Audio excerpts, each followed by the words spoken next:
When you hear the word Genesis, you probably think of a very old, very dense religious text. But what if we thought of it less as a book and more as a foundational library, a collection of stories about beginnings, not just the beginning of the world, but the beginning of everything that truly makes us human?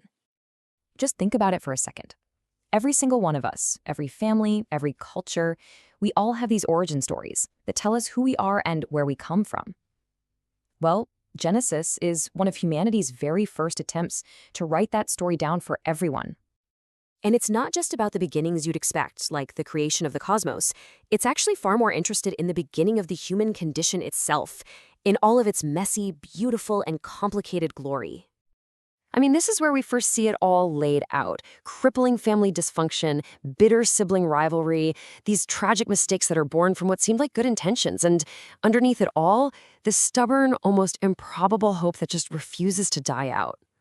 So, the book opens with this stunning picture of order, a world literally spoken into existence, perfectly structured, where everything is declared good. And right at the very peak of it all, humanity's created. Now, central to this whole blueprint is the idea that humans are made in the image of God. The text suggests this isn't about looking like God physically. It's more like a royal commission, a job description. The role is to act as God's representatives on earth, to manage, cultivate, and care for the world. It's a call to responsible leadership. But almost immediately, that perfect blueprint gets fractured. And the first big human choice here isn't just about breaking some arbitrary rule.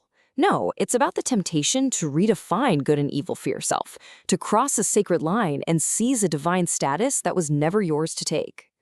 And what happens next is just brilliantly, painfully human. When they're confronted, nobody takes responsibility. The man blames the woman, and get this, he even throws God under the bus for giving her to him. The woman then turns and blames the serpent. Right here, in this moment, the blame game is born. That deep instinct to shift responsibility, that's the first crack in everything. And that crack, that initial fracture, it doesn't just stay with the first couple. We see it ripple out almost immediately, poisoning the very next generation and leading to the first great family tragedy. Cain's question, thrown back at God after he murders his brother Abel out of pure jealousy, it just echoes through history, doesn't it? It's this cynical, defiant rejection of our responsibility to one another. The chaos that started with a piece of fruit has now escalated to murder. So after these cycles of escalating failure and violence, the narrative does something totally unexpected. The camera, which was on all of humanity, suddenly zooms way in, focusing on just one man and his family, a man named Abraham. And with Abraham, we get introduced to this new central idea, the covenant. Now, this is not a business contract based on performance. It's an unconditional, foundational promise from God, a promise to build a nation and somehow bring blessing to the entire world through this one deeply flawed family.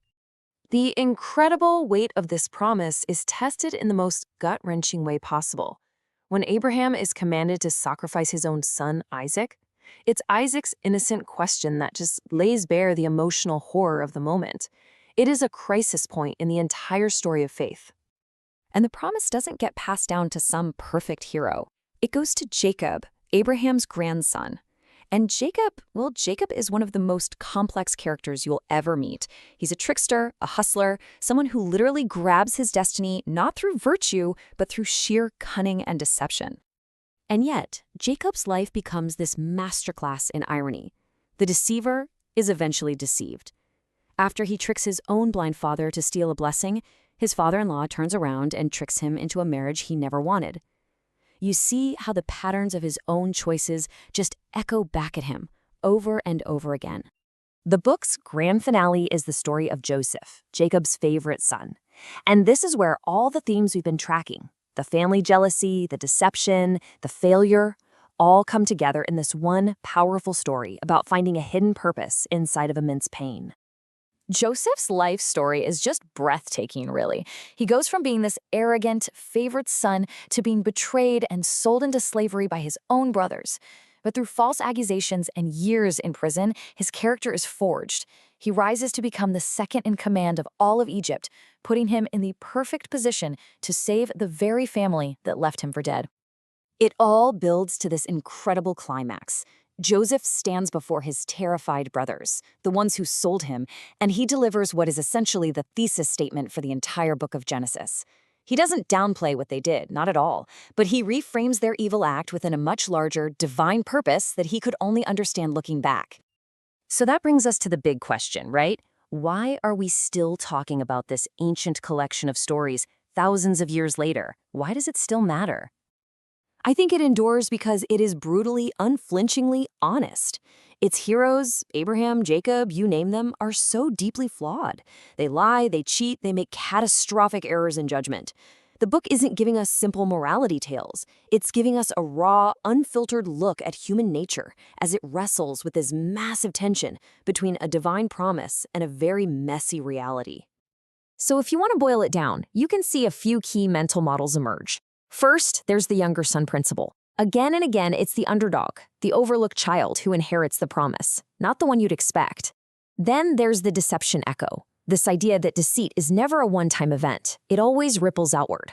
And finally, you've got the providence pattern, the belief that even the worst things people do can be woven into a larger plan for good.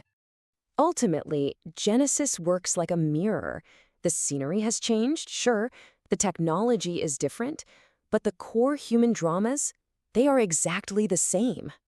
This ancient book speaks directly to our lives today, to navigating our own complicated families, to that internal battle between our ambition and our integrity, to trying to find meaning after we've been betrayed or we've failed, and to that universal search for purpose in a world that can feel every bit as chaotic now as it did back then. And in the end, it leaves us with what might be the most human question of all. The people in these stories didn't get to choose their families or their circumstances, and neither do we. So the question is, how do we find our own purpose inside the beautiful, messy, and sometimes painful story that we've been handed? Genesis doesn't give us an easy answer, but it leaves us with a profound suggestion that our deepest fractures, our worst failures, they are not the disqualifiers we think they are. In fact, they might be the very ground where the promise begins.